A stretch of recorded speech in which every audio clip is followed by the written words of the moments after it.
안녕하세요. 최기란 변호사입니다. 오늘은 공동불법행위자들에 대한 피해자의 과실비율 산정 문제에 대해서 살펴보도록 하겠습니다. 구독, 좋아요, 알림 설정 부탁드립니다. B가 자신의 차량을 운전하다가 A를 치고 그 다음에 바로 C가 운전하는 차량이 A를 역과한 경우, 이와 같이 가해자들이 여러 명이 있는 경우가 공동불법행위에 해당이 됩니다. 이와 같이 공동불법행위에 해당되는 경우에는 각 가해자의 보험회사들은 피해자에 대해서 부진정 연대 책임을 지게 됩니다. 이 사례에서 예를 들어 B가 과실이 90%라고 하고 C가 과실이 60%라고 하면, 그러면 반대로 따지면 A의 B에 대한 과실은 10%가 되고 A의 C에 대한 과실은 40%가 되겠죠. 이러한 상태에서 만일 A가 B의 보험회사와 C의 보험회사를 공동픽으로 해서 소송을 제기한 경우, 이때 A의 B에 대한 과실, A의 C에 대한 과실을 어떻게 산정할 것인지가 문제가 됩니다.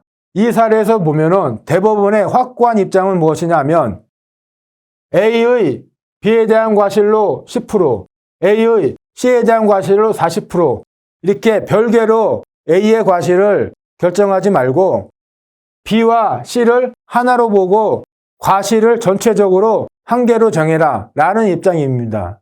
대법원의 입장에 따르면 A의 과실 비율은 몇 프로가 될까요? A의 과실 비율은 10%에서 40% 사이에서 결정이 됩니다. 그래서 대법원 판례를 구체적으로 한번 살펴볼 필요가 있어요. 구체적 사례를 한번 들어보겠습니다. 사례는 아까와 비슷합니다. B가 자기 차량을 운전하고 가다가 A를 충격한 다음 바로 C가 A를 역과한 사례입니다. 이때 B의 과실은 90%고 C의 과실은 60%입니다. 이것을 반대로 말하면 A의 B에 대한 과실이 10%이고 A의 C에 대한 과실이 40%라는 말입니다.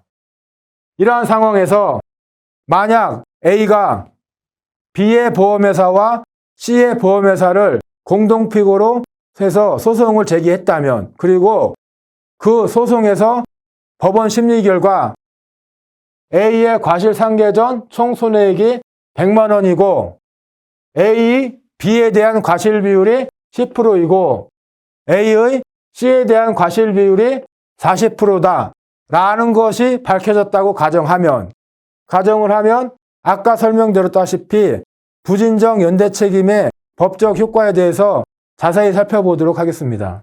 법원은 B, C에 대한 A의 과실을 한 개로 정한다고 했죠. 전체적으로. 그리고 그 과실 비율은 10에서 40% 범위 내에서 결정된다고 말씀을 드렸죠. 그래서 법원이 만약 A의 B, C에 대한 전체적인 과실 비율을 25%로 인정했다고 하면은 어떻게 되냐? C 보험회사는 A에게 75만 원을 지급해야 합니다. 왜 그러냐면 과실 상계 전 총 손해액이 100만 원이라고 했죠. 그리고 B, C 전체적인 가해자의 피해자에 대한 과실 비율이 75%죠. 그래서 과실 상계 전 금액 100만 원 곱하기 전체적인 가해자들의 과실 비율 75%를 곱하면 75만 원이 됩니다. 그리고 난 후 이와 같이 보험회사 2가 A에게 75만 원을 전액 지급을 했다면, 이제 남은 문제는 B의 보험회사와 C의 보험회사 사이에 구상권 관계만 남습니다. 그렇기 때문에 C의 보험회사가 A에게 75만 원 전액을 지급한 후 B의 보험회사를 상대로 구상금 소송을 제기하겠죠. 그 구상금 소송에서 법원이 만약 B와 C 사이의 내부적인 과실 비율을 70%, 30%로 인정했다면 결국 B의 보험회사인 보험회사 1이 75만 원을 지급한 C의 보험회사한테 얼마를 지급을 해야 될까요? 바로 52만 5천 원입니다. 왜 그러냐면 보험회사 2가 피해자에게 지급한 75만 원에 대해서 B, C 사이에 B의 내부적인 과실 비율이 70%라고 했죠. 그러니까 75만 원에 70%를 곱하면 52만 5천 원이 됩니다. 이 금액을 나중에 구상금 소송에서 B의 보험회사가 C의 보험회사한테 지급을 해야 됩니다. 예, 이상입니다. 오늘 영상을 시청해 주셔서 감사합니다.